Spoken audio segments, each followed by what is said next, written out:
Hi guys, welcome to the channel, and in today's video we're going to talk about Samsung's latest and greatest in the foldable market, the Samsung Z Fold 6. I've been using it for the past week, and here's my take on it to help you decide if this is the phone for you or not.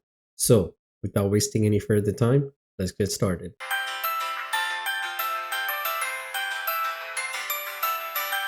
So before we address if this is the phone for you or not, let's address an even bigger question.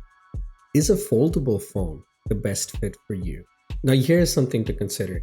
If you have any foldable phone, like I have the Z Fold 6, if you spend most of your time on the outer screen versus the inner screen, then a foldable phone might not be the one for you. I actually saw one of my favorite YouTubers, and I'm not going to name them, state that they use the outer screen for 60% of their day-to-day tasks, and then they use the inner screen for 40%. And that sounded a little bit weird to me. If you have a foldable phone and you're spending a lot of money, like these phones are not cheap, and you find this action to be cumbersome, like you don't want to unfold your phone to view content, then a foldable phone might not be the best one for you. Now, for me, the outer screen is just to quickly see content, before I open up the phone, who's messaging me or what social media I'm consuming. For example, when I use my Z Fold 6 or the Z Fold 4, which I used in the past, whenever I use the outer screen, it's just to see the notifications that are coming in. Similarly to how you'd use your watch to screen whoever's calling you, what apps are sending you any notifications, just to preview before you access your phone.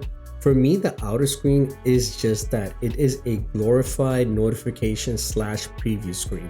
So if you are someone who, again, does not want to unfold your phone to make the most out of it, to make the most out of this real estate that you've been given in a foldable phone, then you might be better off with something like this, a Samsung's S24 Ultra, which is what I used prior to switching to the Z Fold 6. Now, we also need to acknowledge for the Samsung enthusiasts out there that the Z Fold 6 is not actually a very radical change from the Z Fold 5. It is more of a refinement. And I get it. Every time a new phone comes out, especially after a year, we're expecting new technology, new innovations, something breakthrough. But I also get Samsung's perspective. Why fix something that isn't broken? Now, despite the fact that Samsung did not give us anything radical or technologically advanced from the Z Fold 5 or the Z Fold 6, I have to say that the Z Fold 6 right now, as of the recording and releasing of this video, is the best foldable phone in the US market.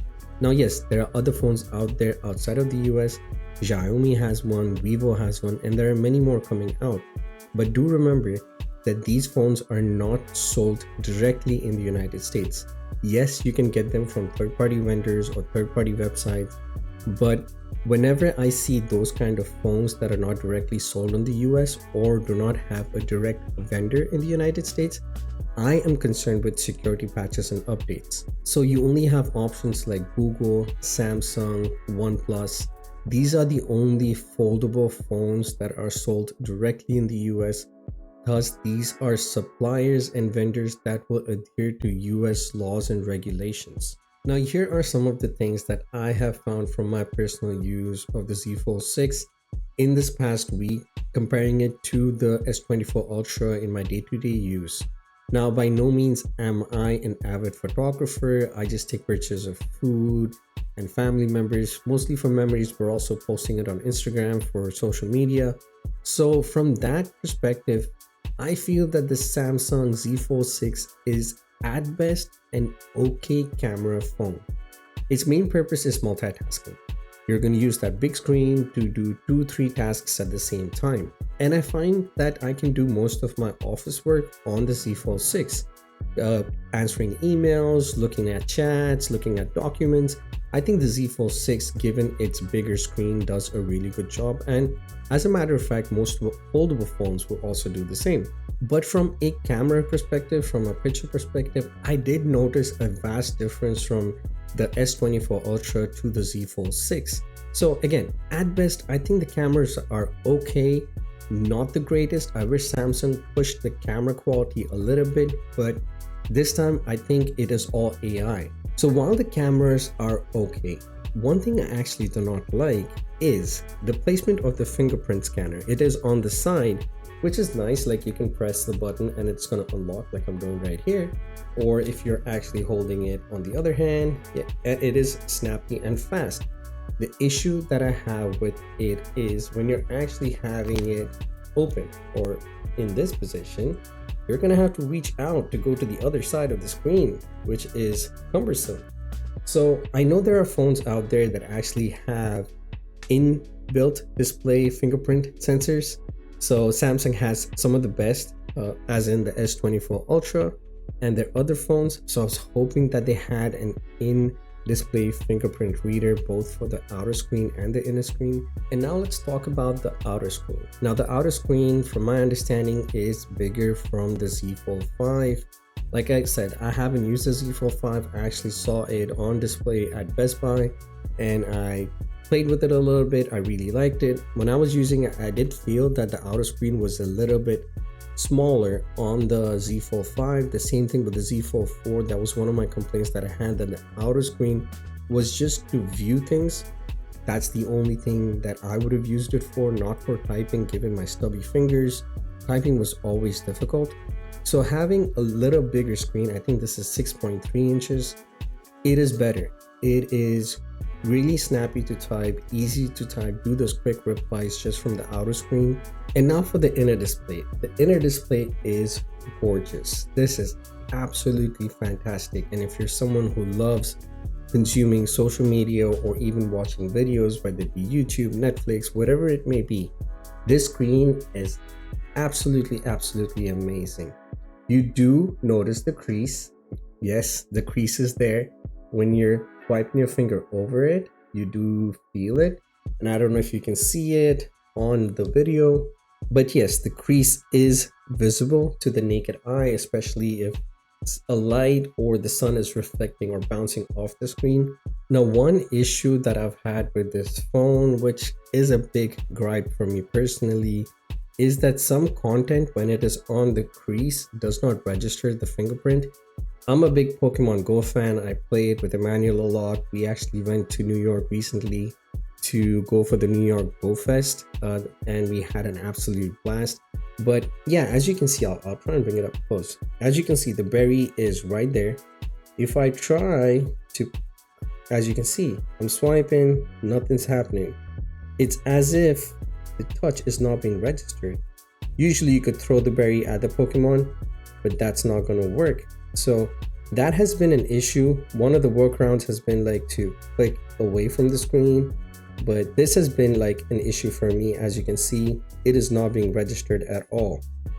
So yeah, that has been one of the biggest gripes. One of the ways was to click somewhere and it would register, but yeah, that is not happening at all.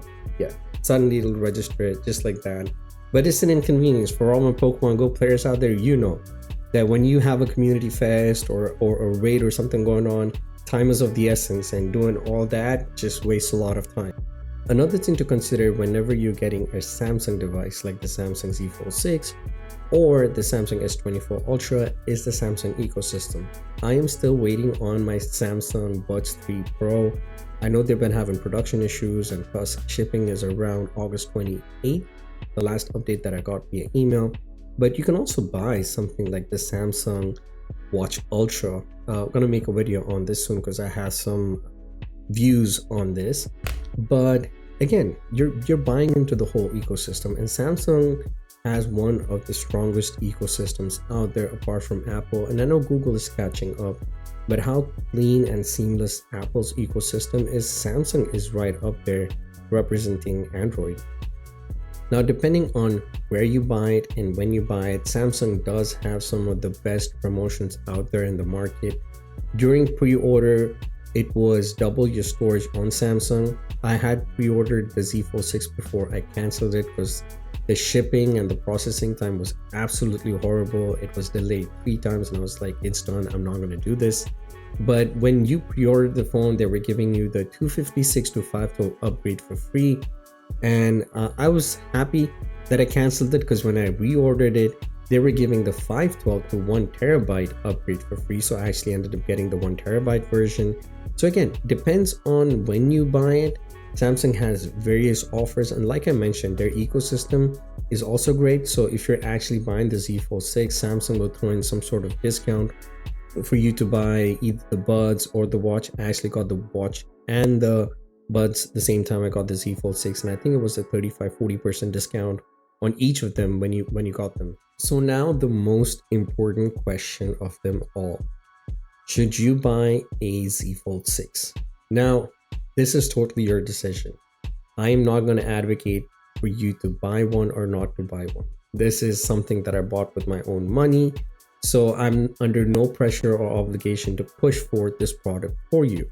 As I mentioned in this video, in my opinion, the Samsung Z Fold 6 is the best foldable in the US market right now. And like I mentioned, these phones are not cheap. So whatever hard-earned money that you will be spending on this phone, the decision to buy totally has to be yours. As for me, as soon as I'm done making this video, I'm actually going to switch back to the S24 Ultra, because again, for me, I really want to take like nice clean pictures, beautiful pictures that I can use for my social media or just have them as memory, especially when I take pictures of my kids and family. So yeah, I think for that, I'm just gonna go back to the S24 Ultra. The Samsung Z Fold 6 again is good, but for me, it doesn't justify the price point that I paid to get this phone. But let me know in the comment section down below. Do you guys currently have a Z Fold 6? Or are you considering it? Or are you currently in buyer's remorse and that you have missed the return window and now are waiting to trade it in for the next latest and greatest in the foldable market? I am really intrigued to know your thoughts and opinions.